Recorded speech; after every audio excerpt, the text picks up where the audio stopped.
श्री राधा रमण लाल की, श्री राधा वल्लभ लाल की,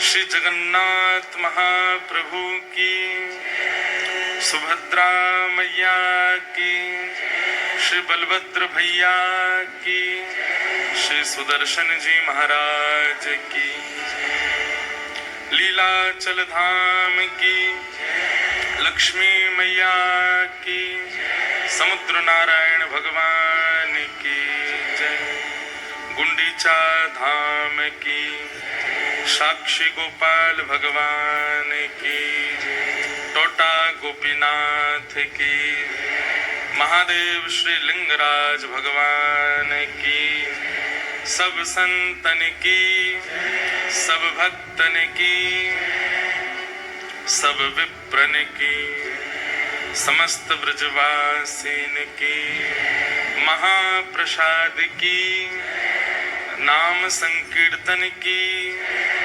जय जय श्री निताय गौर हरि बोल।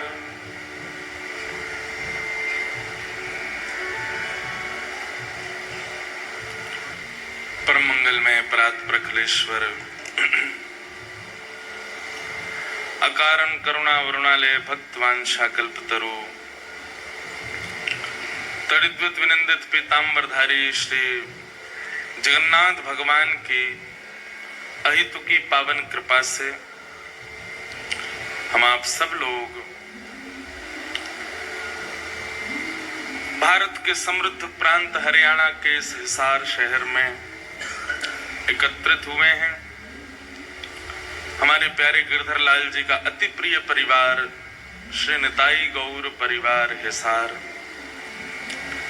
और इस समस्त परिवार के हमारे समस्त भाई बंधुजन, समस्त माताएं बहनें हरिनाम संकीर्तन के माध्यम से भक्ति मानस के चित्त में प्रकट कराते हैं।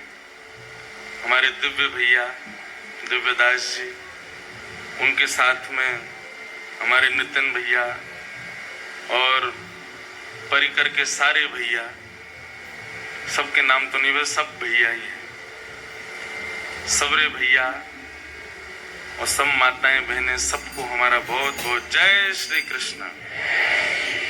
जोर से बोलो जय सिया राम, जय श्रीमन नारायण, जय जय जगन्नाथ। बस खूब आनंद हुआ। हिसार में फिर से भक्ति की ये रस धारा प्रवाहित होने के लिए हम आप सब लोग इकट्ठे हुए हैं और इस बार का जो प्रसंग है, इस बार का जो भाव है, अति सुंदर श्री जगन्नाथ रसोत्सव। हमारे गिरधर लाल जी इतनों तो कहीं भी नहीं गए होंगे जितनों हिसारा में। अब तो हमको यहाँ के रोड रास्ते भी पता चल गए हैं। पिछली साल ही 2 बार आना हुआ, तो 2 बार में ही हमको तो बहुत कुछ, जैसे ही पंजाब से आए तो यहाँ हिसार में प्रवेश किए तो वहीं से ही मैंने कहा मैप बंद करूं, मैं बताता हूँ कहाँ से जाना है। हमको पता है, इतना याद हो गया है। कमरा भी हमको पता हमारा कौन सा कमरा है और मुझे अनुभव था कि उसके जो पर्दे हैं वो पर्दे कैसे हैं। ऊपर 3री मंजिल पर धूप के कारण बहुत गर्म रहता है। 15 मिनट पहले फोन करके कहा एसी चला देना, वो गर्म हो जाता है कमरा। एक चीज मैं भूल गया था कि वहां बाथरूम भी गर्म हो जाता है। तिलक लगाने गया तो इतना पसीना आया क्योंकि धूप रहती ऊपर। तो सब पता चल गया है। हिसार में पहले भी आना हुआ है, पिछली बार भी हमारे निताई गौर परिवार ने 3 दिन का था ना, भक्त चरित्र पर चर्चा हुई। फिर उसके बाद हमारे बंसल परिवार के बैठे हैं सब लोग, उनका भाव था तो भागवत की कथा भी इसी सभागृह में हुई थी। तब से ही भाव था कि पुनः कथा का क्रम हो। तो इस बार हमने विषय दिया कि श्री जगन्नाथ महाप्रभु के विषय में चर्चा करेंगे। श्री जगन्नाथ जी कलयुग में साचे ठाकुर हैं। वैसे तो सभी साचे ठाकुर हैं, पर व्यक्ति का एक स्वरूप स्वभाव होता है ना कि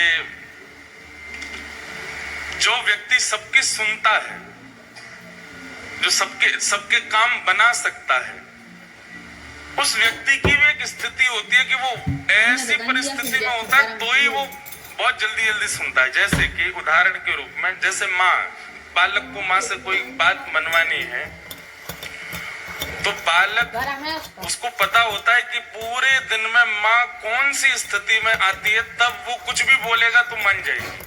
होता है कि नहीं?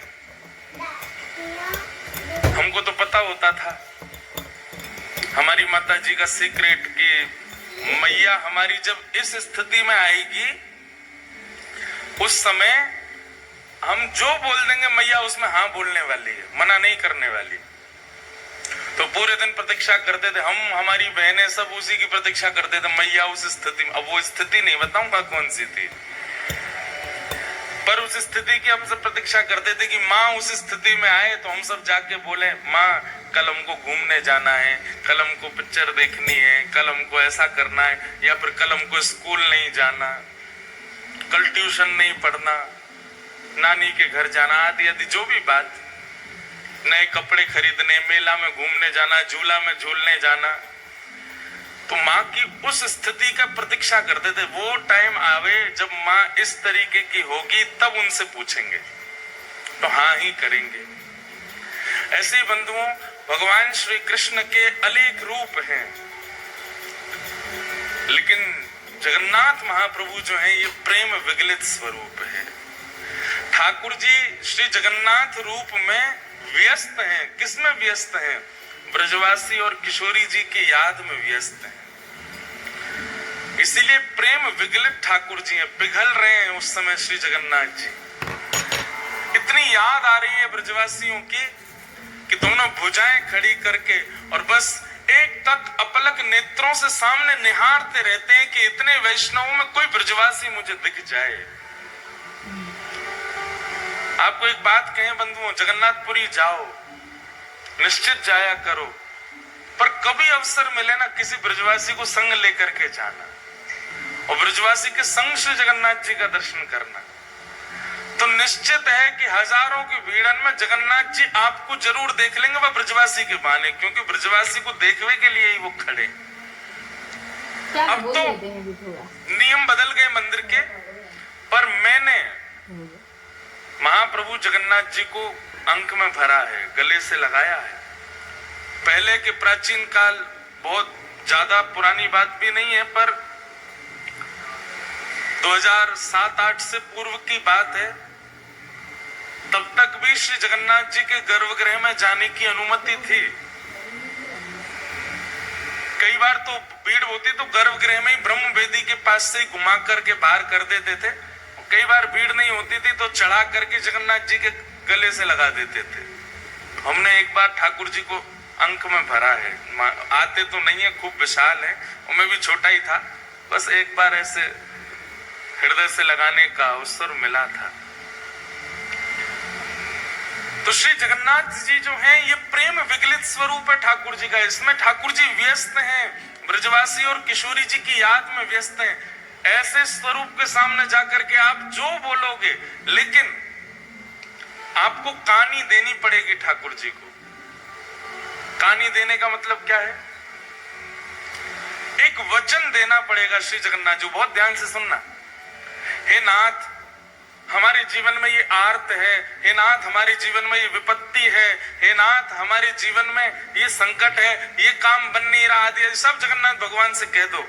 लेकिन इसके बदले जगन्नाथ भगवान को एक लोभ दे दो, एक वचन दे दो। क्या?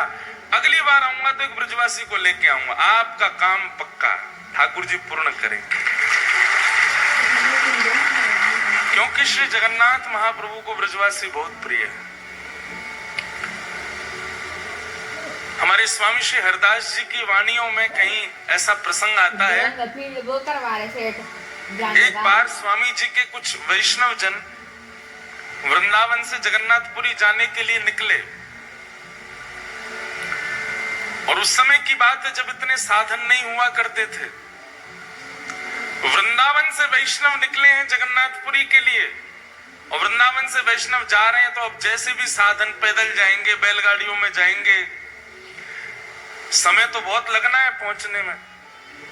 लेकिन जिस समय वृंदावन से वैष्णव निकलते हैं जगन्नाथपुरी दर्शन के लिए, यहाँ मंदिर में पुजारी जी जैसे जगन्नाथ भगवान को प्रणाम करने जाते हैं तो ब्रह्म वेदी पर बैठे गोल मटोल हमारे श्री जगन्नाथ जी ऐसे झूमने लग जाते हैं। तो पुजारी जी कहते हैं महाप्रभु जी आज बड़े प्रसन्न हो।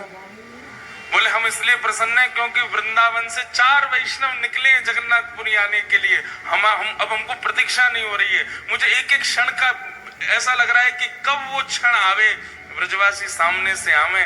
भैया हम तुमसे प्रार्थना कर रहे हैं, उनकी रहने की उत्तम व्यवस्था कर देना, उनके प्रसाद की उत्तम व्यवस्था कर देना, और वे जब आ जाए ना तो उनको ला करके मेरे हृदय से लगा देना। इतना प्रेम करते हैं श्री जगन्नाथ जी ब्रजवासियों से। उन्हीं ब्रजवासियों के स्मरण में श्री जगन्नाथ जी का ऐसा रूप, ऐसे हाथ, ऐसा उदर, ऐसा स्वरूप बन गया ठाकुर जी का। ये प्रेम की 10वीं अवस्था है। हम चर्चा करेंगे कल या परसों में प्रेम की 10 अवस्था। प्रेम की 10वीं अवस्था का स्वरूप क्या है कि प्रेमी अपने प्रियजनों की याद करके, अपने प्रेमी की याद करके, याद करता करता पिघलने लग जाता है मोम की। श्री जगन्नाथ महाप्रभु ब्रजवासियों की याद में पिघल गए। किशोरी जी के स्मरण में, ये किशोरी जी के विरह का स्वरूप है श्री जगन्नाथ जी का। हमारे प्यारे गिरधर लाल जी साल में एक बार श्री जगन्नाथ जी का रूप धारण करते हैं रथ यात्रा वाले दिन।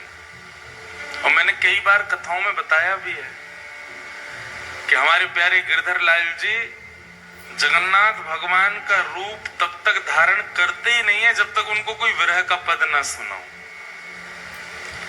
किशोरी जी के विरह का कोई भी भाव सुना दें ठाकुर जी को, तुरंत ठाकुर जी जगन्नाथ बन जाते हैं।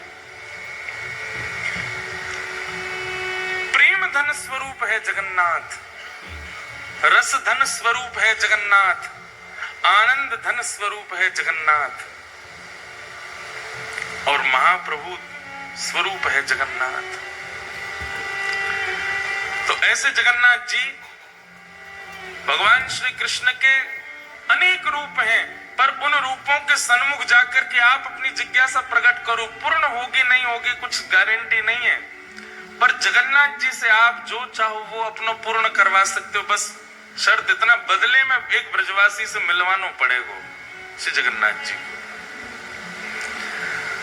अगली यात्रा जब करो तो जैसे आप अपने मित्रों से पूछते हो, रिश्तेदारों से पूछते हो, पूरी चल रहे हो क्या, सब व्यवस्था कर लेंगे। एक किसी ब्रजवासी को ले जाओ, ब्रज के किसी रसिक से पहले तो संबंध बनाओ, उससे मित्रता करो, फिर उसको फोन करो कि भाई हम जगन्नाथपुरी जा रहे हैं, आप चलोगे क्या।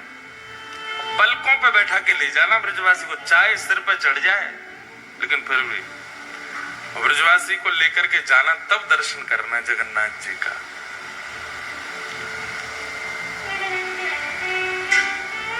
बड़ो प्यारो लाल है, बड़ो प्यारो ठाकुर है श्री जगन्नाथ। कितनी बात कहूं, मैं तो यही विचार कर रहा हूं शुरू कहां से करूं, कहां से बताऊं, उनके रूप का वर्णन करूं, उनके स्वभाव का वर्णन करूं, उनके गुण का वर्णन करूं, किस भाव का वर्णन करूं। सब में रस ही रस है श्री जगन्नाथ जी के। अनंत वर्षों तक निर्गुणियों ने, बहुत ध्यान से सुनिएगा, अनंत वर्षों तक निर्गुणियों ने निर्गुण ब्रह्म की उपासना की। निर्गुण समझते, निर्गुण ब्रह्म समझते, जिनका रूप नहीं होता, जिनका कोई गुण नहीं होता, जिनका कोई स्वरूप नहीं होता, उनको निर्गुण कहते हैं। निर्गुण ब्रह्म के उपासक क्या करते हैं, नेत्र बंद करके बस बैठे रहते हैं और एक शून्य का दर्शन करते हैं। उनके ठाकुर का कोई ना तो नेत्र है, ना कान है, ना नाक है, ना मुख है, कुछ भी नहीं है। अनंत वर्षों तक निर्गुणियों ने निर्गुण ब्रह्म की उपासना की, तब निर्गुण ब्रह्म की उपासना करने के फलस्वरूप उनको एक स्वर सुनाई दिया। और वह स्वर क्या था कि मैं आप लोगों के भजन से बहुत प्रसन्न हूं, पर आपका ये निर्गुण उपासक बनना ये आपको सुख देगा, मुझको सुख नहीं देता है। इससे केवल आपका पेट भर रहा है। निर्गुण की उपासना करके आप केवल अपनी इच्छा की पूर्ति कर रहे हो, अपने निर्गुण ब्रह्म की उपासना कर रहे हो, पर मुझे सुख नहीं मिल रहा है इससे। तब निर्गुणियों ने पूछा तो फिर ठाकुर जी आपको सुख कैसे मिलेगा? बोले कि जब मेरे स्वरूप को तुम लाड़ लड़ाओगे, मेरे स्वरूप को तुम निलाओगे, मेरे स्वरूप को नचाओगे, मेरे स्वरूप के आगे कीर्तन करोगे, उछल उछल करके नृत्य करोगे, मुझे कुछ प्रस्तुत करोगे, तब तो मुझे सुख मिले। अब मेरा कोई स्वरूप नहीं है, तुम बस ओम ब्रह्मणे नमः, ओम नमो नारायणाय आदि आदि अपने भावों से केवल एक शून्य का स्मरण करते हो, अपने आप की पूर्ति कर रहे हो, मुझे तो पूर्ण नहीं कर रहे। तब निर्गुणियों ने कहा, हे नाथ, तो फिर आप अनुग्रह कीजिए। निश्चित ही जब स्वर निकल रहा है तो मुख भी होगा, जब स्वर सुनाई दे रहा है तो अधर भी होंगे ना, आप दर्शन करा दो। तब प्रथम बार पृथ्वी पर, प्रथम बार ब्रह्मांड में भगवान के अधर का दर्शन हुआ, और वही अधर है श्री जगन्नाथ जी के अधर। ये अधर प्रकट हो गए ब्रह्मांड में। सबसे पहला सगुण साकार रूप यदि कोई आया है तो वो श्री जगन्नाथ जी का आया है। सबसे पहले अधर प्रकट हुए। अब देखो जगन्नाथ जी का रूप कैसा, पूरा काला है। ब्रह्मांड का स्वरूप कैसा, निर्गुण उपासक करने उनका भी काला ही दृश्य रहता है। निर्गुण के उपासक जो होते हैं उनको काले श्याम ही श्याम दिखता, उनके नेत्रों में कोई रंग नहीं होता। तब श्याम वर्ण पर ये लाल लाल ओष्ठ अधर दिखाई दी। जैसे ही अधरों का दर्शन किया निर्गुणियों ने, अधरों की बलैया लेने लगे। आहा, कितने सुंदर अधर, कितने मधुर अधर।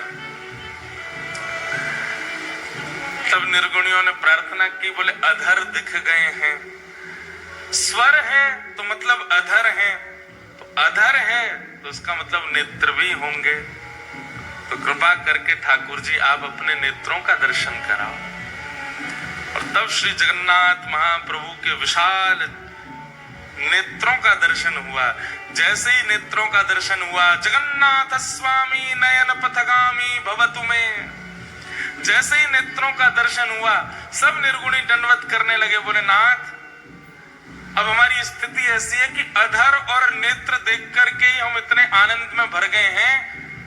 स्थिति ये हो गई है कि इसके अतिरिक्त अगर आपका कोई और स्वरूप अब हमको इससे ज्यादा दिखाया गया तो प्राणी निकल जाएंगे, हम तो इन दोनों पे ही न्योछावर हैं। इसलिए जगन्नाथ महाप्रभु के दो ही प्रधान हैं, अधर और नेत्र। नासिका नहीं दिखती है, वो नासिका की आकृति बनी है पर दिखती नहीं है। कर्ण दिखाई नहीं देते, हाथ के पंजे दिखाई नहीं देते, चरण दिखाई नहीं देते। श्री जगन्नाथ महाप्रभु दो ही रूप से विद्यमान हैं, अधर और नेत्र। अधर प्रकट हैं, इसका मतलब क्या है? बहुत ध्यान से सुनना। अधर प्रकट हैं इसका मतलब क्या है? ये बोलने वाले ठाकुर जी हैं, पर कुछ सुनने वाला होना चाहिए। कौन से ठाकुर जी हैं? बोलने वाले ठाकुर जी हैं, बस कुछ सुनने वालों चाहिए। ये सुनने वाले ठाकुर जी ना, इधर देखो, यहां देखो, सब लोग कथा सुनो। ये सुनने वाले ठाकुर जी ना है, ठाकुर जी के कान तो छुप रहे हैं, दिखाई ना रहे, केवल अधर। देखो वहां देखो, कहीं भी देखो, कहां पे जगन्नाथ जी के अधर ही दिखेंगे, अधर और नेत्र। जहां भी देखो स्वरूप में बोलने वाले ठाकुर जी हैं। बस कोई भक्त में सामर्थ्य हो जो इनसे बुलवाए दे। और दूसरी बात, ये देखने वाले ठाकुर जी हैं, और देखने वाले भी ऐसे वैसे नहीं है। ऐसा देखने वालों दूसरों ठाकुर ही ना है पूरे विश्व में। क्यों? बोले बाकी सब तो हमारे वृंदावन वाले ठाकुर जी के तो कटाक्ष नेत्र हैं, नेक नेक नेत्र हैं, वो नीचे करके धरे हैं। श्रीनाथ जी में चले जाओ, कटाक्ष नेत्र नीचे धरे। द्वारिका में तो नेत्र ही धारण ना करें। बद्रीनाथ भगवान तो तपस्या में बैठे हैं। लेकिन जगन्नाथ प्रभु बोले एक तो नेत्र हैं, वो भी थोड़ी बहुत ना खोल रखे हैं, इतनी जोर से खोल रखे हैं कि महाराज कोई बच नहीं जाए मुंह से। बच नहीं जाए मतलब भय के कारण नहीं, बच नहीं जाए कहीं, मतलब मेरे नेत्रन से कोई चूक के चलो नहीं जाए, मैं सबको देख लूं। और इतने में भी इनका बस नहीं चला, तो फिर कहा क्यों? बोले अपलक हो गए। पलक ही नहीं बनवाई महाराज अपनी, कहीं श्रम होने के कारण मुंह को पलक झपकनी ना पड़ जाए, वह समय कोई वैष्णव सामने और मैं वह को नहीं देख पायो तो। इसलिए अपलक नेत्र है, विशाल नेत्र है, सबको देखते हैं। एक बात आप बिल्कुल लिख लीजिएगा, जगन्नाथ भगवान के दर्शन की प्रधानता कम है, जगन्नाथ मंदिर में जाके स्वयं को दिखावे की प्रधानता है कि ठाकुर जी हमको देख लो। आप लोग मंदिर जाते हैं और उछट करके देख रहे हैं हमको जगन्नाथ जी दिखते हैं। जगन्नाथ जी को मत देखो। आप जगन्नाथपुरी जाएंगे तो जगन्नाथपुरी में एक अनुभव, इधर देखो इधर देखो, जगन्नाथपुरी में एक अनुभव होगा आपको। अगर आपका भीतर प्रवेश नहीं हुआ, वो भी सुबह या शाम को ही खुलता है भीतर का दर्शन जो है, अधिकतर दर्शन कहां से होगा? जहां पर गरुण स्तंभ है, वो गरुण स्तंभ के, अब आप में से जगन्नाथपुरी गए कितने? पहले हाथ ऊपर करो। ओहो, फिर तो जो नहीं गए वो कैसे समझेंगे? मैं तो पूरी इमेजिनेशन बता रहा हूं। चलो, जो नहीं गए हैं वो इमेजिन ही कर लो। अगली बार जाओगे तो फिर आपको पहले से ही पता होगा गरुण स्तंभ कहाँ है, ठाकुर जी की ब्रह्मवेदी कौन सी है, ठाकुर जी का भोजन मंडप कौन सा है, ठाकुर जी की रसोई घर कौन सी है, ये सब पहले से ही सुन के चले। जो गए हैं उनका सौभाग्य, और जो नहीं गए हैं उनका बहुत बड़ा सौभाग्य कि आपको पहले कथा सुनने को मिल रही है। पहले पूरी जानकारी ले लो फिर चले जाना। लेकिन इस कथा के बदले आपको एक काम तो करना ही पड़ेगा कि 2025 आए उससे पहले जगन्नाथपुरी हुआ ना। और भाई ये कथा भूलने लग जाओ उससे पहले पहले हुआ ना। 4 दिना में हम वो रहस्य खोलेंगे यहाँ पर जो कोई को नहीं पता होंगे। तो इसलिए जितने लोग यहाँ बैठे हो, छुट्टी ढूंढो, जल्दी जाओ, जगन्नाथपुरी होके आओ। तो जो लोग गए हैं वो लोग तो सब समझ जाएंगे, जो नहीं गए वो इमेजिन करो। तो जैसे आप मंदिर में जाते हैं तो अब मंदिर का तो बहुत बड़ा रूप है, एक एक चीज बताएंगे हम, सीढ़ियों का क्या भाव है, मुख्य द्वार कौन सा है, उत्तर द्वार, दक्षिण द्वार, पश्चिम, सबके भाव है, अपने अपने भाव है, जैसे जैसे सामर्थ्य ठाकुर जी देंगे बताएंगे। पर जब आप मुख्य मंदिर में प्रवेश करेंगे जहां श्री जगन्नाथ जी विराजते हैं, तो जहां से अमूमन दर्शन सबको किया जाता है वहां से भी जगन्नाथ जी इतनी दूर होते हैं कि ऐसे 3 हॉल, सबसे पीछे वाली मैया से मुझ तक जितनी दूरी है, इतने 3 हॉल भीतर, और लंबे 4 हॉल समझ लो, इतने भीतर बैठे श्री जगन्नाथ जी, वहां से दिखेंगे आपको। जगन्नाथपुरी में प्रत्यक्ष दर्शन केवल सुभद्रा जी का होता है, स्पष्ट दर्शन होगा आपको, बीच में बैठी है सुभद्रा जी।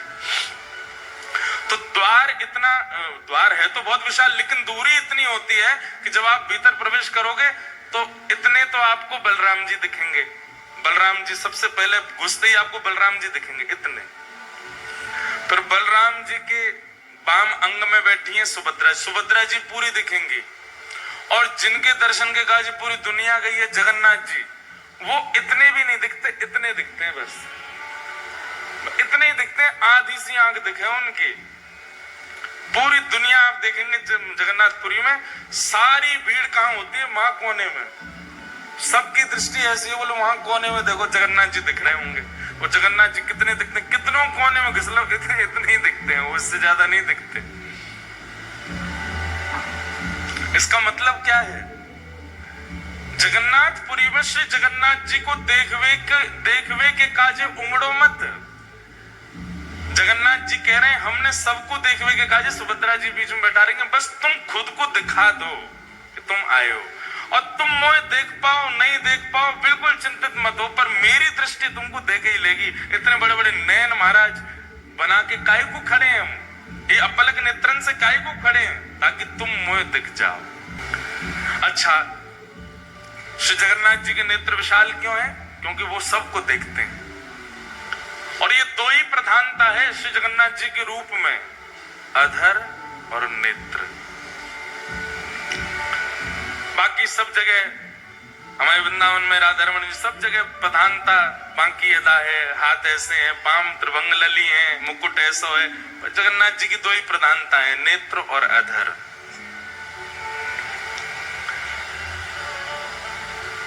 तो देखवे वारे ठाकुर जी, बोलवे वारे ठाकुर जी, कोई बुलवानो जाने बस जगन्नाथ प्रभु से। अधर हैं तो मतलब गावे वाले ठाकुर जी हैं, इसलिए जयदेव महाप्रभु की स्तुति में गाए हैं ठाकुर जी।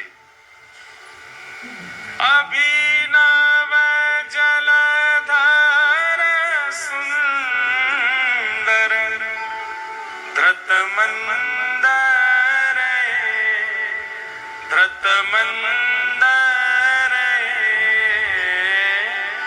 श्रीमुख चंद्र चकोर, जय जय देव हरे।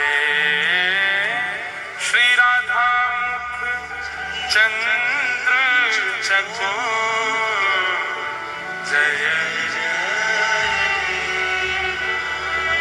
पहली बार ठाकुर जी गा रहे हैं किसी की स्तुति में, ये जय जय देव हरे ठाकुर जी गा रहे हैं, ये जयदेव महाप्रभु नहीं गा रहे हैं।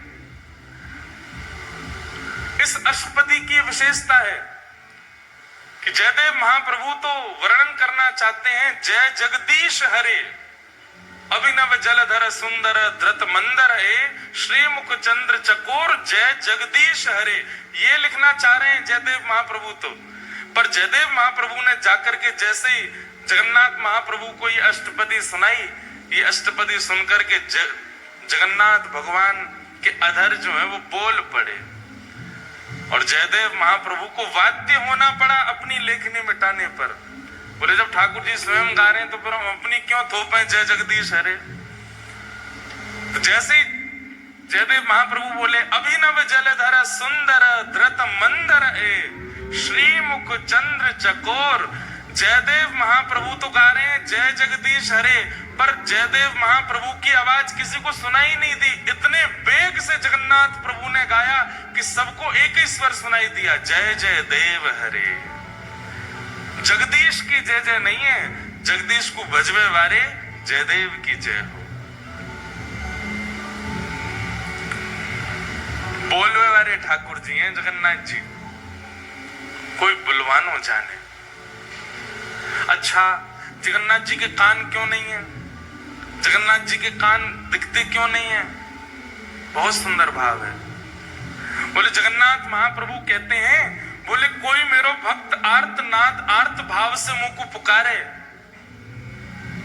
और वास्तव में वह वाक्य रक्षा के लिए, वास्तव में वाक्य को दर्शन देने के लिए मैं जैसे ही जाऊंगा, मेरे बगल में ही बैठी है मेरी बहन सुभद्रा, उबा के बगल में बैठे हैं बलराम जी, जे दोनों मुंह को रोकेंगे, अरे लाला कहां को जा रहा है, कौन के पास जा रहा है, और कहीं सुदर्शन जी ने या गरुण जी ने बता दिया कि फलाने भक्त के पास जा रहे हैं, तो ये दोनों तुरंत उसकी पूरी लिस्ट निकालेंगे। अरे वो तो अच्छा खाता भी नहीं है, वो तो अच्छा व्यक्ति भी नहीं है, उसके अंदर तो काम भी है, उसके अंदर तो लोभ भी है, उसके अंदर तो द्वेष भी है, ये सब मुझे उसके अवगुण बता करके मुझे रोकने का पूरा प्रयास करेंगे। जैसे कई बार होता है बच्चे कहीं जाना चाहते हैं तो माता पिता उसको रोकने के लिए उस स्थान की खूब सारी बुराइयां कर देते हैं। अरे झूला में नहीं झूलना चाहिए, उसके पेच ढीले हो जाते हैं, झूला गिर जाता है, कितने लोग मर जाते हैं। आइसक्रीम नहीं खानी चाहिए, क्यों? बोले दूध जो होता है वो सड़ा हुआ होता है। मैगी नहीं खानी चाहिए, क्यों? बोले इसमें गिराड़ होती है। ऐसे अवगुण बताते हैं तो बच्चे क्या होता है, डर जाते हैं। चॉकलेट नहीं खानी चाहिए, इसमें कीड़ा पड़ जाते हैं पेट में, पेट की सब चर्बी खा जाते हैं। बच्चे डर के मारे बोलते हैं अच्छा तो नहीं खाएंगे, फिर भी बच्चे खा तो जाते हैं। ऐसे ही श्री जगन्नाथ भगवान जब किसी भक्त पर कृपा करने के लिए जाते हैं तो ठाकुर जी ने मन में विचार किया, ये बगल में बैठे बलभद्र जी और सुभद्रा जी जी मानेंगे नहीं, ये जबरदस्ती उस व्यक्ति के अवगुण मुझको सुनाएंगे। अरे तुम किसके पास जा रहे हो, वो तो ऐसा है, वो तो ऐसा है, वो तो ऐसा है। नेक नेक आगे आ जाओ भैया, ये आगे आके जाएंगे कहा, इनके पीछे कौन आवे वो? अच्छा जगह है, पीछे वाले हो आप, बुरो मत मानियो कि जेल से मैं बैठा दिए हैं। आप सब बहुत प्यारे हो हैं, बस ये थोड़ी व्यवस्था के लिए है। नेक नेक और याकू ये रेलिंग जो है इसको कल थोड़ा नेक और आगे है जाए तो देख लियो, बाकी आपकी इच्छा। बोलो जगन्नाथ महाप्रभु की। ऐसी रूखी जय बोल रहे हो हैं ठाकुर जी, आंख फाड़ के खड़े हैं, तुम ऐसे बोल रहे हो श्री जगन्नाथ महाप्रभु की। तो जगन्नाथ महाप्रभु ने मन में विचार किया, मेरा कोई भक्त मुझे बुलाएगा। सब लोग इधर देखो, आते जाएं बैठते जाएं, बस बाकी सब लोग बैठ जाओ। महाराज बैठ जाओ, इनको बैठा दो, बैठ जाओ, बैठ जाएंगे सब अपने आप। ठाकुर जी ने मन में विचार किया, बोले मैं भक्त पर कृपा करने जाऊंगा, जो बलभद्र सुभद्रा जो मानेंगे नहीं उसके अवगुण मुझको बताएंगे। लेकिन एक दिन जगन्नाथ भगवान ने क्या किया, जैसे ही किसी भक्त पर कृपा करने जा रहे थे तो बलभद्र सुभद्रा ने पूछा कहां जा रहे हो? उत्तर सुदर्शन जी ने दिया, बोले वहां जा रहे हैं उस भक्त के पास। बोले कौन भक्त? तब गरुण जी बोले वहां जा रहे हैं। महाराज बलराम जी लेके उसके सारे अवगुण बताने लगे। सुभद्रा जी कहने लगी वो तो ऐसा है, वो तो ऐसा है, उसके अंदर तो इतना काम है, वो तो क्रोधी है, वो तो लोभी है, लोभ के चक्कर में आपको याद कर रहा है, वैसे बिल्कुल याद नहीं करता है, आदि आदि सब बात कहने लगे। ठाकुर जी चुपचाप चलते ही जा रहे हैं, रुके ही नहीं रहे। ताऊ दादा बोले अरे लाला सुनना है रहो, इतनी देर तक कह रहा हूं मैं। ठाकुर जी फिर भी नहीं सुने, चलते गए चलते गए चलते गए। और जब उस भक्त के यहाँ पहुंच गए, भक्त के यहाँ पहुंच करके और सीधे उस पर कृपा कर दी, वहां पर कृपा करके अनुग्रह करके वाकु जो भी वाकु भाव वो पूर्ण कर दियो। जैसे ही ठाकुर जी वहां पर कृपा करके लौटने लगे, बलराम जी खड़े गए, अरे लाला तू सुने ना है, तेरो बड़ो भैया मैं इतनी देर तक कह रहा हूं, तू ऐसे इन पर कृपा मत करे कर, जी बहुत लोभी व्यक्ति है, बहुत ऐसो है। सोई ठाकुर जी ऐसे कपड़ा पहन के रखते हैं, जगन्नाथ जी को कभी देखो मुफलर सब पहन के रखते हैं, एक दिखाते हैं, एक दिख जाए तो ये हमारे जगन्नाथ जी। देखो जगन्नाथ भगवान कैसे कपड़ा पहने, ऐसे पहन के रखें जैसे कितनी सर्दी लग रही है इनको। सर्दी नहीं लग रही है, जो कान छुपा के बैठे हैं अपने। बलराम जी बोल रहे लाला तू सुने ना है, चलो जाए कहीं भी मुंह उठा के, और हमारी बात ने ना माने। ठाकुर जी बोले कहा बोल रहे, सुनाई ना दे रही तो? अरे रुको। तब ठाकुर जी ने एक कपड़ा पीछे किया, बोले हाँ इतनी देर तक कहा बोल रहे, मुझको तो सुनाई ना दियो, मेरे तो कान छुपे रहे ना, मैं सुने ही ना पाऊं। तब सुभद्रा जी बोली कितना चतुर है लाला, जाने अपने कान जामारे छुपा रखे हैं कि जो कोई भक्त पे कृपा करवे जाए और वास्तव में मैं और आप कई बार भक्त के अवगुण बताएंगे तो या कुछ सुनने पड़ेंगे, या हमारे पहले ही कान ढक के बैठने की, ताकि कोई भक्त पर मैं कृपा करवे जाऊं, वहां के अवगुण में कोई बताए तो वो पहले ही समझ जाए भैया मेरे कान छुपे, मैं सुन नहीं रहा हूं, मैं तो जाऊंगा वहां पर कृपा करके आऊंगा। इसलिए जगन्नाथ प्रभु के कान नहीं दिखते।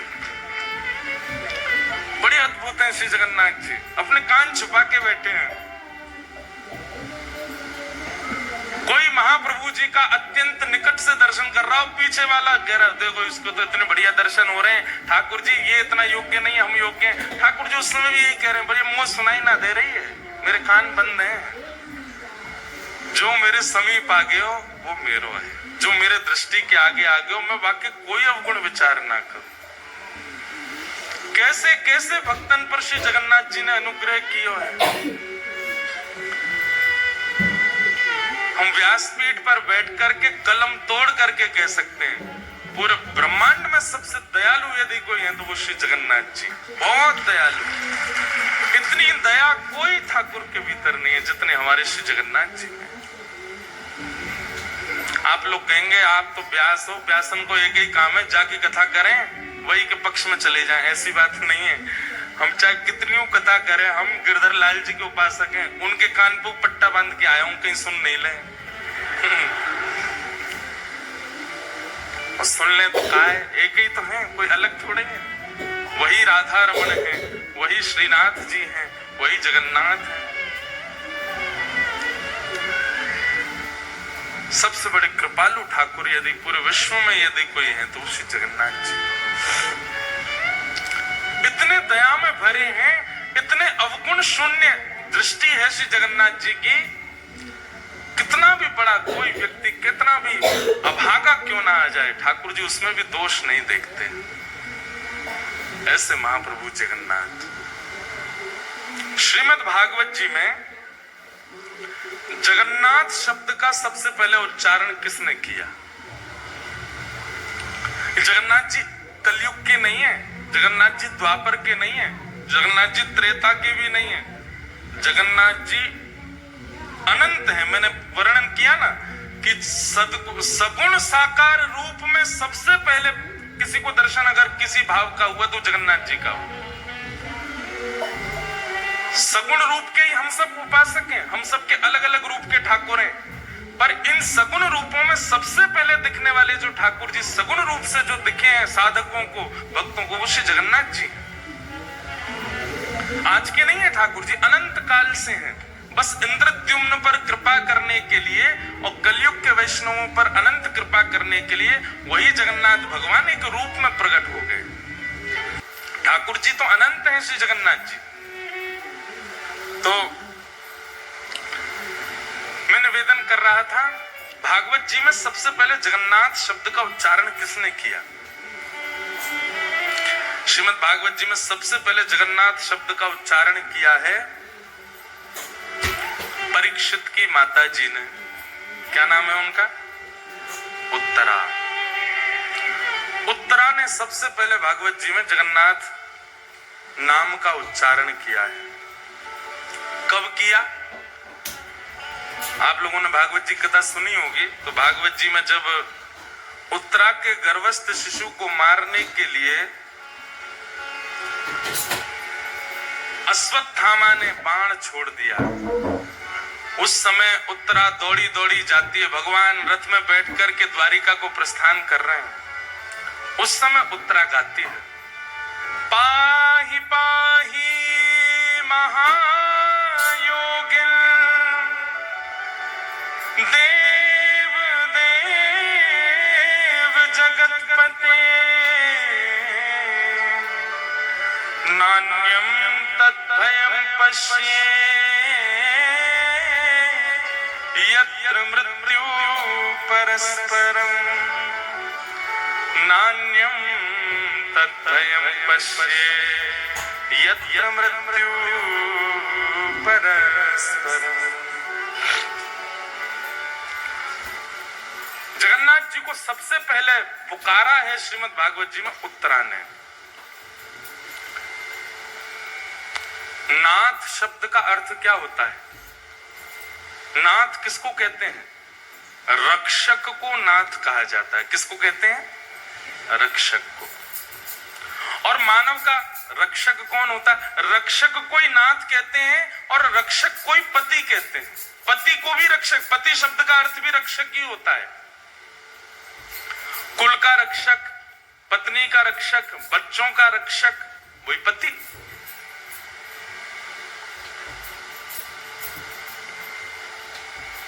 जगन्नाथ और जगतपति शब्द में कोई अंतर नहीं है, एक ही है दोनों। नाथ और पति एक ही बात होती है। भागवत जी में सबसे पहले उत्तरा कहती है, भगवान को सबसे पहला नाम क्या दिया? महायोगिन। बहुत ध्यान से सुनो सब लोग, इधर देखो क्या कहा? महायोगिन।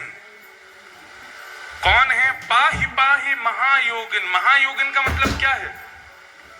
बोले योगी नहीं है ये महायोगी है। बोले योगी किसको कहते हैं? बोले योगी उसको कहते हैं जो नेत्र बंद करके बैठा रहे, ध्यान लगावे, घंटों तक, वर्षों तक, महीनों तक नेत्र ना खोले, उसको योगी कहते हैं। बोले ये कौन है? बोले योगी नहीं है, ये महायोगी है। बोले क्यों? बोले जादनाते बैठे वादनाते आंख बंद ही नहीं करी है, आंख खोल के बैठे। आंख बंद करके बैठना ये एक योगी कर सकता है और कोई भी कर सकता है। आंख बंद करके कोई भी बैठ सकता, पर आंख खोल करके बैठना ये योगी नहीं कर सकता, ये तो महायोगी कर सकता है। आप नेत्र खोल करके अपलक नेत्रों से कितनी देर बैठ सकते हो? ज्यादा से ज्यादा 30 सेकंड 1 मिनट नैका देर में आंसू आने लगेंगे, आंखें लाल पड़ जाएंगी महाराज, पलक आपको झपकनी ही पड़ेगी। तो नेत्र बंद करके बैठना ये कोई बड़ी बात नहीं है, लेकिन फिर भी योगी मान लेंगे हम नेत्र बंद करके बैठने वाले को। पर ये कौन है? बोले ये तो महायोगी है। ये महायोगी क्यों है? बोले नेत्र खोल करके बैठे, अपलक नेत्रों से बैठे, झपकते ही नहीं है। पाही पाही महायोगिन। और कौन है? बोले देव देव, देवों के भी देव हैं। सारे देवता आते हैं और सब आकर के श्री जगन्नाथ जी को प्रणाम करते हैं। महाप्रभु जगन्नाथ जी के संपूर्ण मंदिर में 33 कोटि देवता हैं। पूरे मंदिर में सब प्रणाम करते हैं, सब नीचे आकर के हाथ जोड़ करके खड़े रहते हैं। तो कौन है? बोले देव देव, देवों के भी देव हैं। और कौन है? बोले तब नामकरण हुआ जगतपते, जगतपति, जगत के रक्षक, जगत के नाथ श्री जगन्नाथ। जगतपति ये पूरे विश्व की रक्षा करते हैं, पूरे जगत की रक्षा करते हैं। दो अर्थ होते हैं भगवान के नाम के। एक तो अर्थ है जगत के नाथ, और दूसरा जब हम जल्दी जल्दी बोलते हैं जगन्नाथ, मतलब जग के अन्न के नाथ। अब जगतनाथ कहो, जग के अन्न के नाथ कहो, बात एक ही हो जाती है। अन्न से ही हम सब लोगों का पोषण होता है। उस अन्न के जो स्वामी हैं वो जगन्नाथ।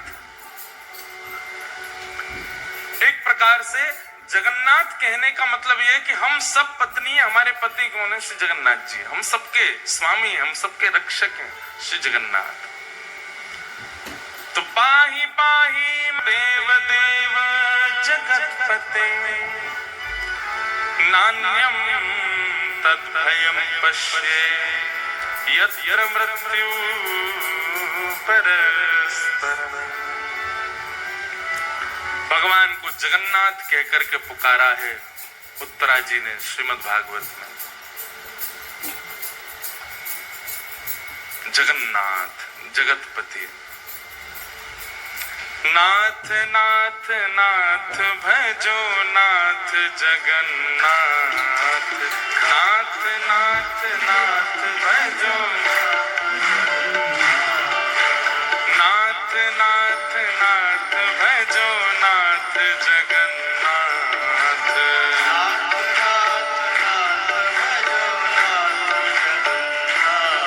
हे नाथ नाथ नाथ भजो नाथ जगन्नाथ।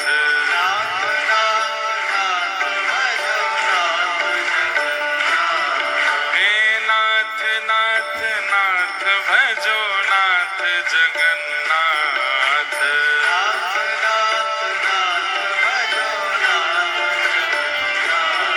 हे लीलाचल धाम बसे नाथ जगन्नाथ।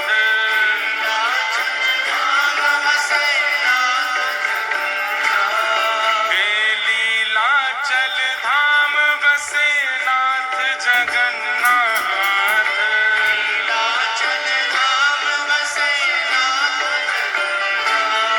हे लीलाचल धाम बसे नाथ जगन्नाथ।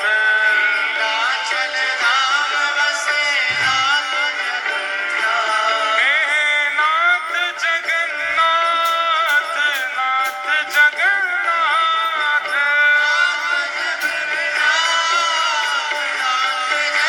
भाव से नाथ जगन्नाथ, नाथ जगन्नाथ।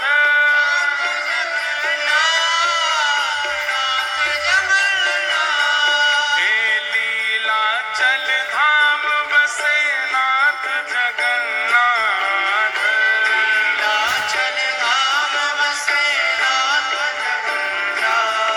हे बलभद्र और सुभद्रा सहित नाथ जगन्नाथ।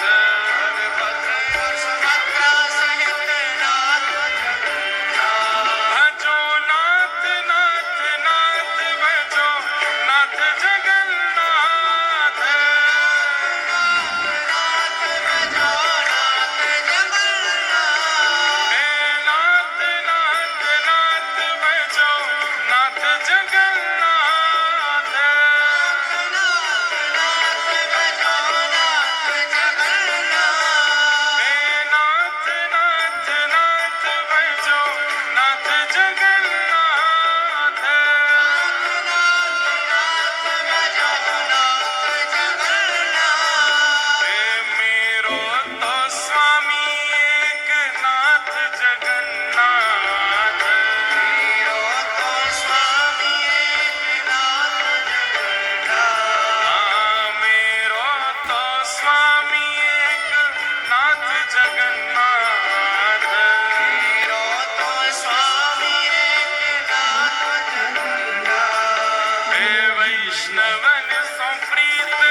बार एक ही बात कहूंगा, बेचारो जगन्नाथ भगवान इतने बड़े नेत्र खोल के बैठो है, महायोगी बन के बैठो है, और हम पे भाव में उन्माद में आके कीर्तन भी नहीं है रो उनके लिए। अरे भुजा उठाओ और पूरे बेग के साथ गाओ, नाथ नाथ नाथ भजो नाथ जगन्नाथ, लीला चल नाथ भजो नाथ जगन्नाथ,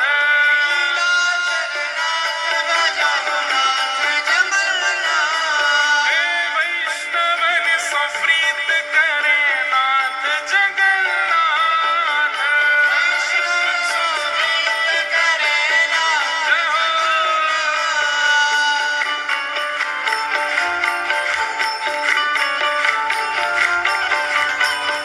श्री जगन्नाथ महाप्रभु की।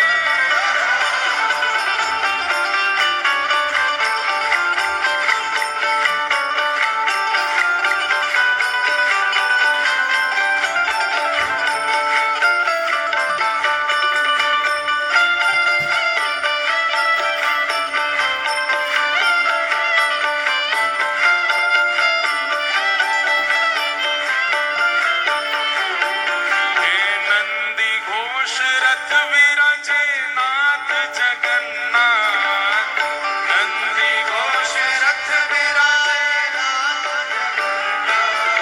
हे नंदी घोष रथ विराजे नाथ जगन्नाथ,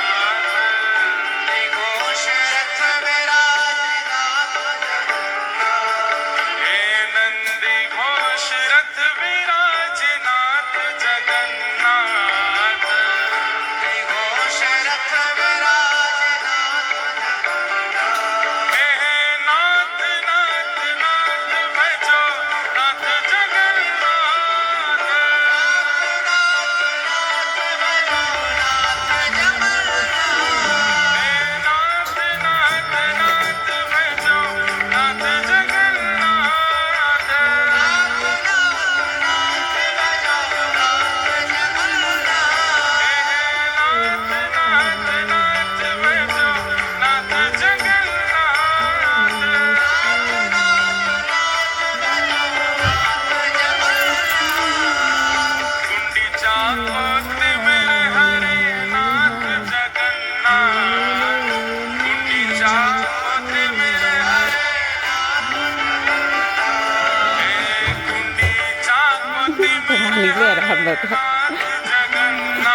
नाथ नाथ नाथ भजो नाथ जगन्नाथ, नाथ नाथ नाथ भजो,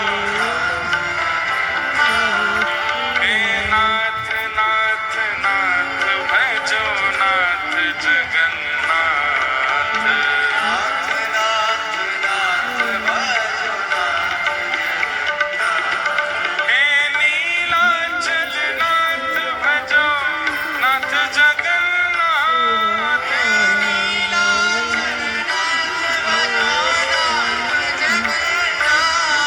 हे भक्त वत्सल नाथ भजो नाथ जगन्नाथ,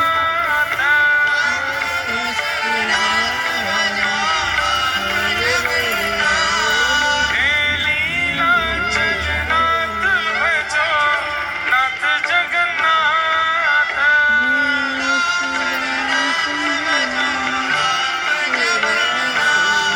हे नाथ नाथ नाथ भजो नाथ जगन्नाथ, नाथ नाथ नाथ भजो नाथ जगन्नाथ, हे नाथ जगन्नाथ भजो नाथ जगन्नाथ।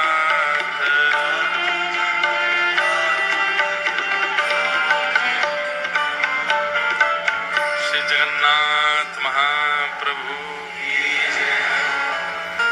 ऐसे कृपालु श्रीनाथ जगन्नाथ हैं। नाथ मतलब रक्षक, नाथ मतलब स्वामी। अच्छा, जगन्नाथ जी के विषय में एक बहुत विशेष बात सुनो।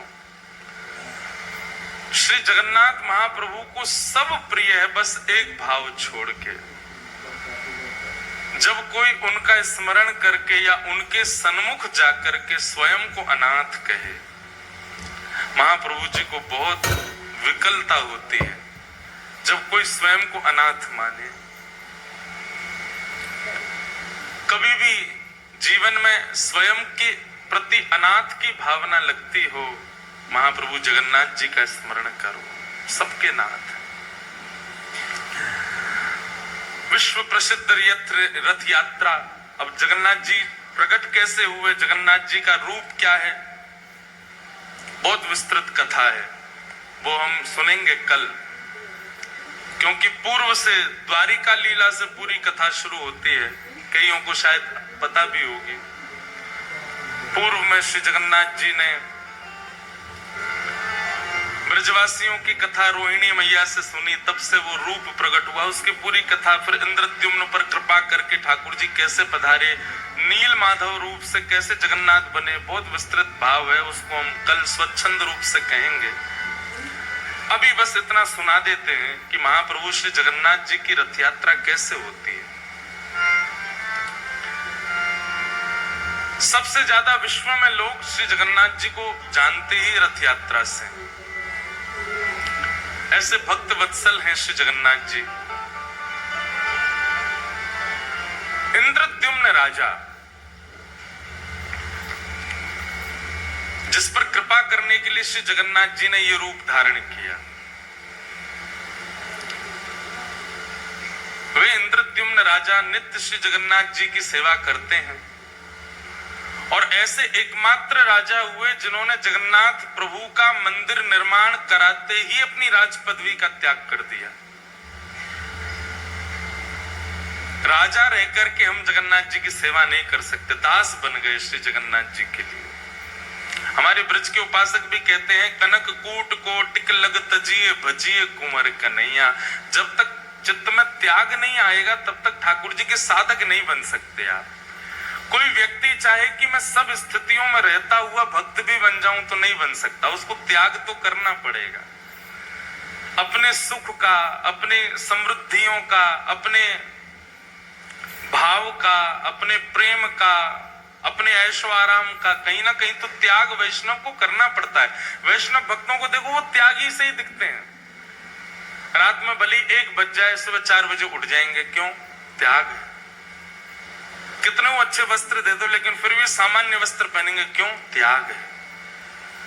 कितना भी अच्छा श्रृंगार कर लें, श्रृंगार करके फिर तिलक जरूर लगा लेंगे, क्यों? त्याग है। त्याग भक्त को करना ही अपनी राज पदवी का त्याग कर दिया।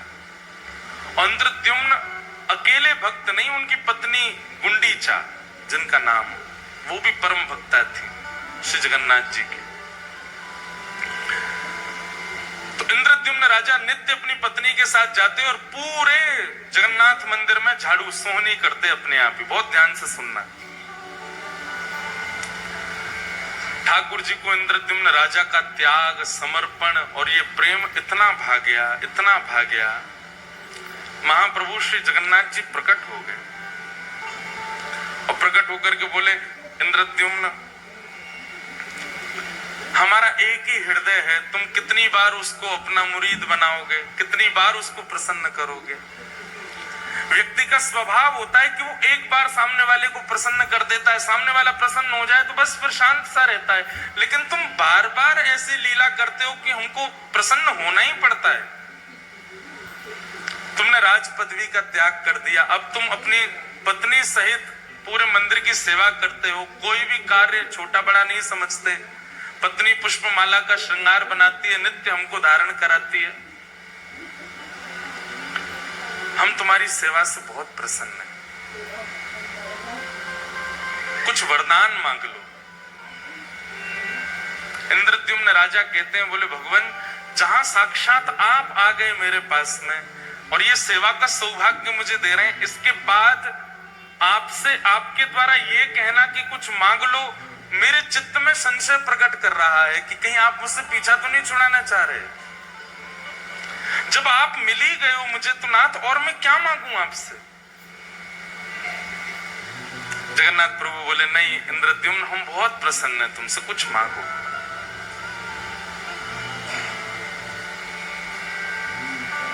तो इंद्रद्युम्न ने ऐसा वरदान मांगा कि श्री जगन्नाथ जी के नेत्र सजल हो गए। उसने कहा, बोले भगवान, यत्र तत्र, अभी भी मैं जगन्नाथपुरी में जब चलता हूं ना तो लोग बाग कह देते हैं, ओहो वो राजा जा रहा है जिसने जगन्नाथ जी का मंदिर बनवाया। और सत्य माने महाप्रभु, जब कोई कहता है कि मैंने मंदिर बनवाया, उस समय इतनी पीड़ा वेदना होती है कि प्राण त्याग दूं। नाथ, बहुत ध्यानपूर्वक सुनिएगा, ऐसे ही नहीं प्रकट हो जाते हैं ठाकुर जी किसी के यहाँ। उसकी स्थिति देखो पहले कैसी थी। इंद्रद्युम्न राजा कहता है, बोले नाथ, यत्र तत्र कोई भी कह देता है वो राजा जा रहा है जिसने मंदिर बनवाया।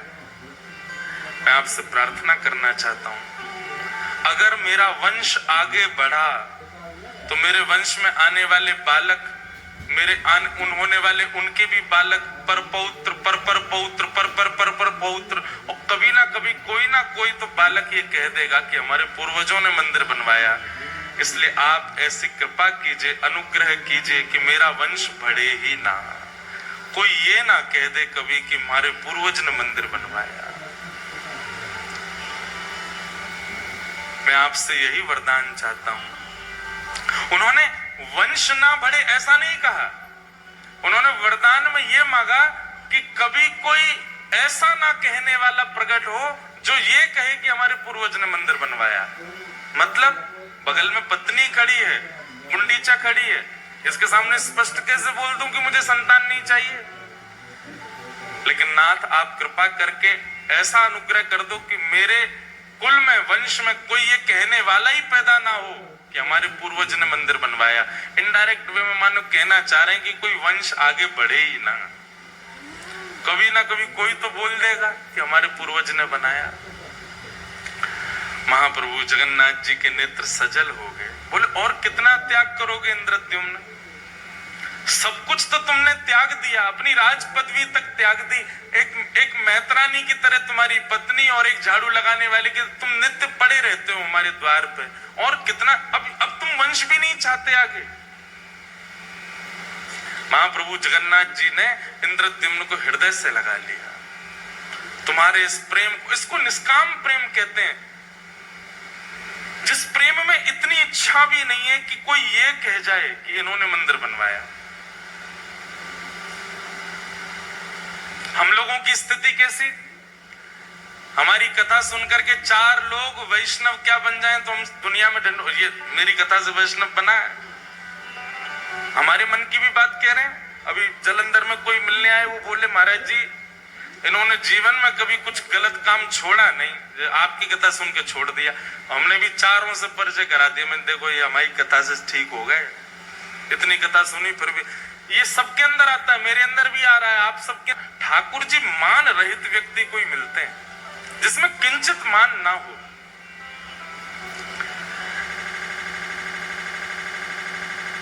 इंद्रद्युम्न ने कहा मैं अपने वंश की जिम्मेवारी नहीं ले सकता कि कोई ये बात कह जाएगा कि हमारे पूर्वज ने मंदिर बनवाया था, इसलिए नाथ मेरे वंश में कोई ये कहने वाला पैदा ही ना हो, इसका मतलब वंश ही ना बढ़े, मुझको ही बस मेरे बाद ही वंश समाप्त कर दो मेरा। ऐसा मांगने वाला एकमात्र पृथ्वी पर इंद्रद्युम्न राजा हुआ। इंद्रद्युम्न को तो हृदय से लगा लिया, लेकिन बगल में खड़ी हुई गुंडीचा समझ गई। महाप्रभु मेरे पति हो ना हो, आपसे वंश वर्धन ना हो ये मांग रहे हैं। इनकी प्रसन्नता, आपकी प्रसन्नता देख करके मुझे लगता है कि इनका भाव आप समझ गए और आप भी उसमें राजी हैं। पर नाथ मैं एक मां हूं, मेरे अंदर वात्सल्य भाव है, मेरे अंदर करुणा है, मेरे अंदर लाड़ है, प्यार है, स्नेह है, दुलार है। मैं वो किसको अर्पित करूंगी अगर वंश में कोई बालक ना हुआ तो? आपने उनकी इच्छा पूरी कर दी, पर मेरी इच्छा कैसे पूरी होगी? मेरे अंदर तो वात्सल्यता हिलोरे ले रही है, वो कहां जाएगी नाथ? इंद्रद्युम्न की बात सुनकर के तो जगन्नाथ जी के नेत्र सजल हुए, पर गुंडीचा की बात सुनकर के तो जगन्नाथ जी फूट फूट कर रोए और हृदय से लगा लिया गुंडीचा को। बोले मैं तुम दोनों की कामना पूरी करूंगा। इंद्रद्युम्न की कामना तो मैं ये पूरी करूंगा कि तुम्हारा वंश ना ही बढ़ेगा, और तुम्हारी कामना में ये पूरी करूंगा कि तुम्हारे वात्सल्य का भाजन मैं तुम्हारा लाला बन करके रहूंगा सदा के लिए। आज के बाद इंद्रद्युम्न तुम्हारा स्वामी मैं हूं और गुंडीचा तुम्हारा लाला मैं, तुम्हारा पुत्र हूं। जगन्नाथ जी अंक में भर गए और महाराज वर्णन आता है वाणी जी में कि जैसे जगन्नाथ भगवान ने गुंडीचा को हृदय से लगाया, गुंडीचा के पयोधर से अपने आप ही दुग्ध प्रकट हो गया और जगन्नाथ जी अधर पर धारण करके उसको पीने लगे। उसके बाद गुंडीचा को कभी भी गुंडीचा नहीं कहा, रानी नहीं कहा, ठाकुर जी हमेशा मैया बोलते थे। भगवान श्री कृष्ण की 3 ही मैया हैं पृथ्वी पर, देवकी मैया, यशोदा मैया और गुंडीचा मैया। बोले बस मुझे एक अनुमति देना। क्या? मैं जगन्नाथ हूं, आपने मुझे जगत का नाथ बना दिया, पूरा विश्व मेरे पास आएगा। मां मैं साल भर पूरे विश्व को दर्शन दूंगा, साल भर पूरे विश्व के ऊपर अनुग्रह करूंगा, उनके आर्तों को दूर करूंगा, उन पर अनुग्रह करूंगा, और साल में एक बार अपनी मैया से मिलने के लिए खूब चढ़ करके रथ पर आनंद के साथ भर करके नाचते गाते हुए लाखों वैष्णवन के संग में अपनी मैया के पास आऊंगा और फिर 7 दिन आपके पास ही रहूंगा, फिर कहीं नहीं जाऊंगा।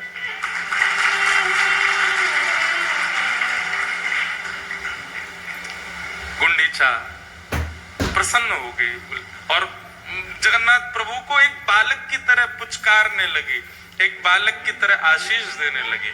जाओ पूरे विश्व का मंगल करो लाला।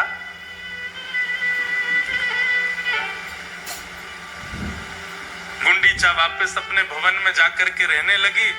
जगन्नाथ भगवान पूरे साल भर दर्शन देते हैं पूरे विश्व को, जगत के स्वामी नाथ बन करके खड़े रहते हैं। लेकिन जैसे ही घड़ी आती है स्नान पूर्णिमा के 15 दिन बाद रथ पर आरूढ़ होकर के अपनी मैया के पास जाने की, जगन्नाथ भगवान नन्हे से बालक जैसे बन जाते हैं। इतना विशाल स्वरूप है ठाकुर जी का लेकिन ब्रह्म वेदी से उतर करके और महाराज फिर अपने श्री मंदिर से ऐसे उछल उछल करके सब पंडा पुजारियों के कंधा पे ऐसे हाथ धर के उछल उछल करके ठाकुर जी जाते। मैं अपनी मैया से मिलने जा रहा हूं, मैं अपनी मैया के पास जा रहा हूं।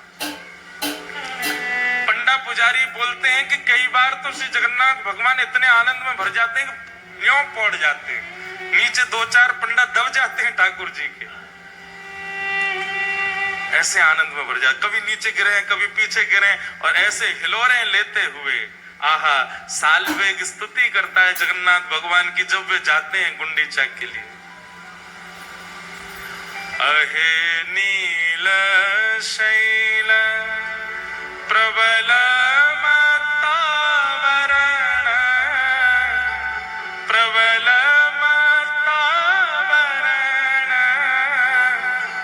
मोआरत नलनी बनकु करदनन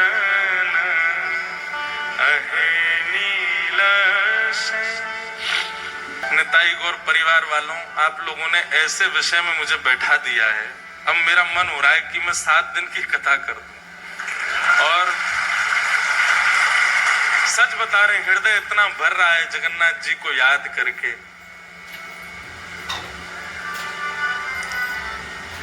अद्भुत नाथ है। हमको यहाँ कथा पूरी करके सीधे कानपुर जाना है, नहीं तो मैं सीधे जगन्नाथपुरी चला जाता। इतनी याद आ रही है श्री ठाकुर जी की। कहे साल बेग मील हीन जाती रे मुयवन कहे साल बेग हीन जाती रे मुयवन श्रीरंगा चरण तल करिय सपवन अहे नील शैल प्रबल मत्तावरण प्रबल मत्तावरण मोआरत नलनी बनकु करदलन अहे नील शैल। कथा सुनेंगे हम एक दिन। सालवेग एक मुसलमान पिता का पुत्र है। सालवेग, उसकी मां ब्राह्मणी है। हठ पूर्वक एक क्रूर राजा के सेनापति ने एक ब्राह्मण कन्या का हरण कर लिया और हरण करके बलपूर्वक गर्भाधान कर दिया। तब गर्भ से जन्म लेता है सालवेग, कालवेग का बेटा सालवेग। मां मन में विचार करती है कि अब मेरे साथ जो हुआ सो हुआ, लेकिन कम से कम मैं अपने पुत्र को भगवत भक्त तो बना दूं। अपने पति से छुपा छुपा करके श्री जगन्नाथ जी की मधुर रस चर्चा कथा सुनाती है। सालवेग धीरे धीरे बड़ा होने लगा। एक दिन गांव के बहुत सारे वैष्णव बैलगाड़ियों में बैठ करके जा रहे थे। सालवेग ने मां से पूछा, ये सब कहां जा रहे हैं? तब मां ने बताया, जिन जगन्नाथ जी की कथा तो सुनता है ना रात्रि में, वही जगन्नाथ रथ में आरूढ़ होकर के अपनी मैया से मिलने जा रहे हैं सालवेग। और उनको अपनी मां तक ले जाने के लिए सब वैष्णव इकट्ठे हो रहे हैं। सालवेग कहता है, मां मुझे भी दर्शन करना है श्री जगन्नाथ जी का। मां कहती है, नहीं बेटा, तू अगर गया तो तेरे पिता कितने क्रूर हैं, तू जानता है ना। तुझे मार देंगे और तू अगर चला भी गया तो शायद लौट के आए तो मैं जीवित नहीं मिलूंगी। तो एक काम करना, यहीं से जगन्नाथ का स्मरण कर ले, तू तो जानता है ना। तूने तो बचपन से सुना है उनका स्वरूप कैसा है, उनके रथ का नाम बता जल्दी। सालबेग कहता है नंदी घोष। मैया के घर का नाम बता जल्दी, बोले गुंडीचा। भैया का नाम बता, बोले बलभद्र भैया। तो सब तो जानता है, तो यहीं बैठ के स्मरण कर लेना उनका। अब तू जाने की अनुमति तुझको नहीं दे सकती मैं। तब सालबेग अपने घर की छत पे ही बैठ गया है और वहीं से ही जगन्नाथ जी की दिशा में खड़े होकर के स्तुति गाता है। वो क्या कहता है अपनी स्तुति में? शब्द उड़िया भाषा के हैं पर इतने सुंदर। अरे नीलाचल पर्वत के मतवाले हाथी जगन्नाथ, मैं जानता हूं, मैंने कभी देखा नहीं है पर मुझे पता है आप मतवाले हाथी की तरह उछल उछल करके उस नीलाचल पर्वत से उतर करके आते हो। लेकिन हाथी का एक स्वभाव होता है कि वो जब भी कमल के वन को देखता है तो कीचड़ में प्रकट हुए कमल को सूंड से पकड़ करके पैरों से रौंद देता है। मोआर तनलनी बनकु कर दलन। हे जगन्नाथ, मेरे हृदय रूपी आर्त के सरोवर में जो दुनिया भर के कमल प्रकट हो गए, जो मुझे आपसे मिलने से रोक रहे हैं, चाहे वो मेरे पिता हो, चाहे वो मेरी जाति हो, इन सब कमलों को अपने हाथ से पकड़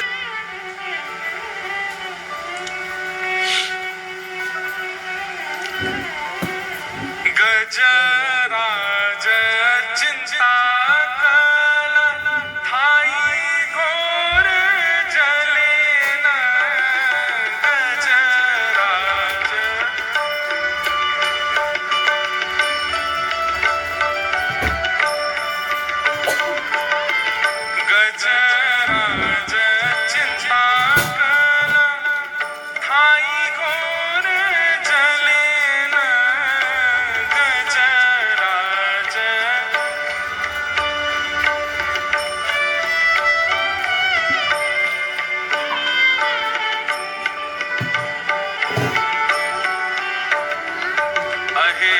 शैल। भैया जल्दी खोलो सब। और सालबेग की स्तुति सब मेरे साथ गाओ।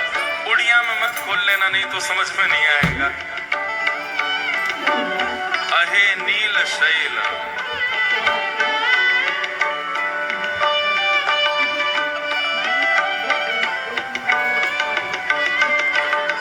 गजराज चिंता कला थाई घोर जलेन।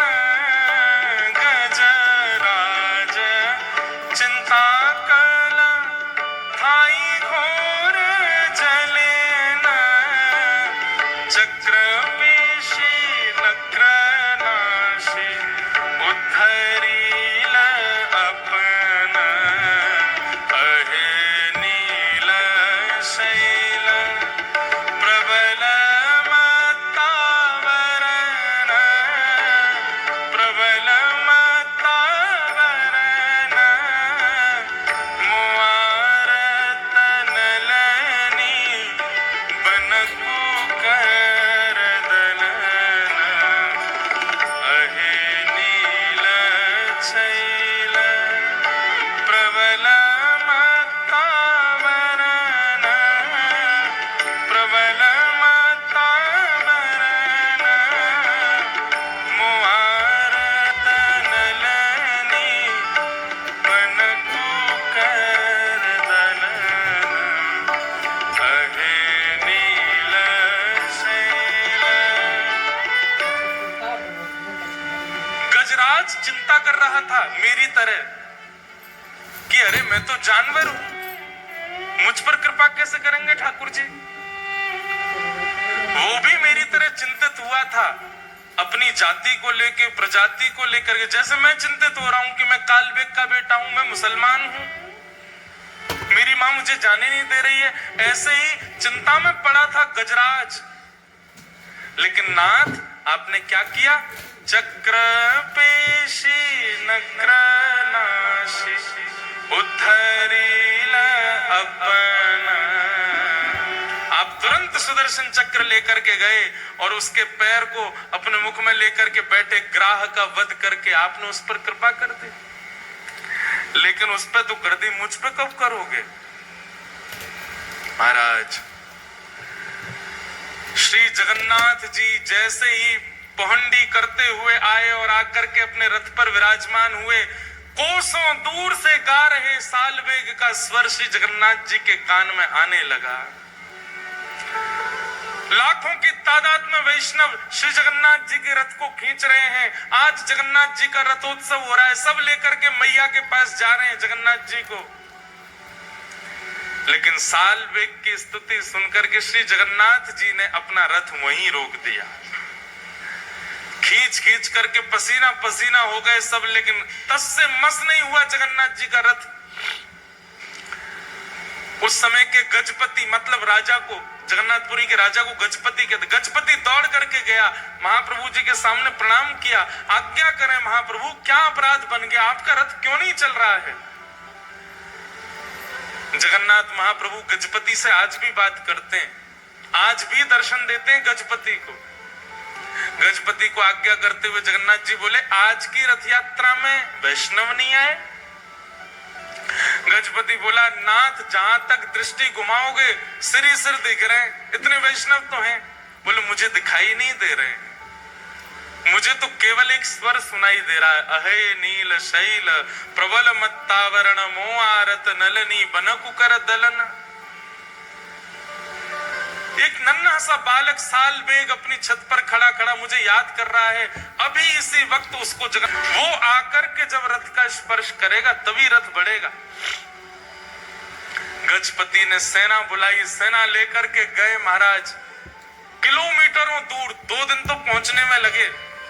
सालवेग के घर गए, उसके पिता ने खूब रोकने का प्रयास किया, इतनी सैन्य बल गया था महाराज, सबने दूर किया और एक पालकी में सुंदर मां के सहित सालवेग को बिठाया और लेकर के पालकी में नाचते गाते हुए लेकर के जगन्नाथपुरी आए। लाखों करोड़ों वैष्णव आस लगा रहे हैं, रथ तो खिंचे ही नहीं रहा है। तभी उस सभा में उन लाखों करोड़ों वैष्णवों के बीच में एक चेतना जगी, सब जय जयकार करने लगे। क्या देखते हैं, पालकी पर नन्हा सा बालक सालवेग बैठ करके आ रहा है। भैया सब सालवेग के पुष्प बरसाने लगे। सालवेग तो अचंभित है, वो विचार ही नहीं कर पा रहा ये हुआ क्या। और जैसे ही उस मार्ग में पहुंचा है जहां नंदी घोष रथ खड़ा है, सालवेग ने पहली बार नेत्र खोल करके सामने देखा तो नंदी घोष रथ के ऊपर बैठे जगन्नाथ जी झूम रहे हैं, उछल रहे हैं, आनंद में भर रहे हैं, इतने प्रसन्न हो रहे हैं महाप्रभु जगन्नाथ। और बार बार गजपति को इशारा कर रहे हैं, बोले इतनी देर मत लगाओ, उसको जल्दी लेके आओ, मेरे हृदय से ला करके लगा दो इसको। यहाँ सालवेग रथ के ऊपर चढ़ रहा है और श्री जगन्नाथ जी झूम झूम करके मचल मचल करके अपनी बाहें फैला करके खड़े, ले आओ इसको मेरे हृदय से लगा दो। पैर रख कहीं रहा है, जा कहीं रहा है, उसकी तो स्थिति विचित्र हो गई सालवेग की। सब लोगों ने ले जाकर के जैसे जगन्नाथ भगवान के हृदय से लगाया, महाप्रभु जी के नेत्र सजल हो गए और मानो हृदय से लगा के महाप्रभु जी कह रहे हैं, गजेंद्र पर कृपा की थी पर गजेंद्र को हृदय से नहीं लगाया, सालवेग तुझे हृदय से लगाया, चल अब प्रणाम तो कर ले। सालवेग तो फूट फूट के रो रहा है, कितने कृपालु है नाथ, कितने दयालु है जगन्नाथ। सालवेग ने थोड़ा पीछे हट करके जैसे ही दंडवत प्रणाम किया, सब भक्त प्रतीक्षा करते रहे लेकिन सालवेग उठा नहीं और वहीं सालवेग ने अपने प्राण त्याग दिए, श्री जगन्नाथ जी में ही विलीन हो गए। ये बंधुओं वर्षों पुरानी कथा है, पर आज भी महाप्रभु जगन्नाथ जी जब गुंडीचा जाते हैं सालबेग की समाधि पर आज भी जगन्नाथ जी का रथ रुकता है और आज भी सालबेग की स्मृति में कुछ पंडा पुजारी वहां सालबेग को याद करके इस स्तुति को सुनाते हैं और आज भी अनुभव होता है जब सालबेग की स्तुति गाई जाती है श्री जगन्नाथ जी थोड़े थोड़े झूम जाते हैं। आज भी सालबेग का स्मरण करके श्री महाप्रभु जी आनंदित हो जाते हैं। बोलो जगन्नाथ महाप्रभु की। ऐसे महाप्रभु जगन्नाथ अति अनुग्रह करते हैं।